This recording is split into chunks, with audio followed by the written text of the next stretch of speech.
And since I never got around to it before, just to show you, copper tube, of course, going off into the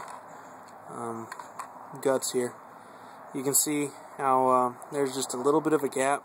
I push on the bottom, it just kind of stays there solid. See if you can see this. It should be going higher than that because it shouldn't be as much of a gap as that.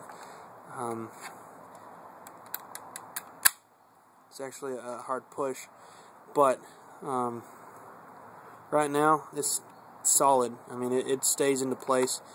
You want it to be actually this. I don't know. I figured this was actually going to be really tight because this is moving around.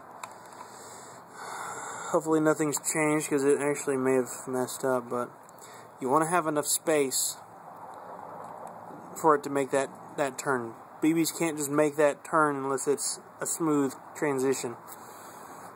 In this case, I believe my farthest most on the copper tube, it goes outside of the feeding port here on the highcap magazine, so it can easily make that turn because it's a smooth transition.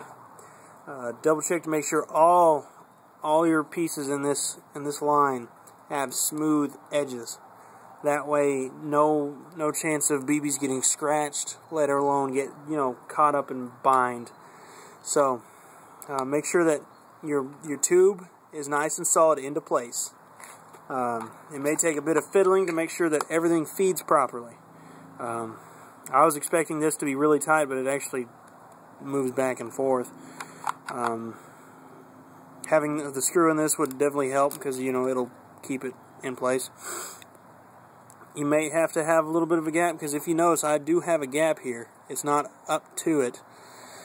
Zoom in appropriately, camera, or don't. Yeah, there's a little gap right there. Yeah, that's really it. I mean, I've covered this with truck bed coating because I figured it looked better than the clearish crap that was on it. It's harder to see everything. But I kind of did a bad job in some places. It worked well in certain spots, but overall I kind of did really bad over here. I mean, on the back it's just fine. On the side it's just fine. Anyway, enough about me. You don't care about my life.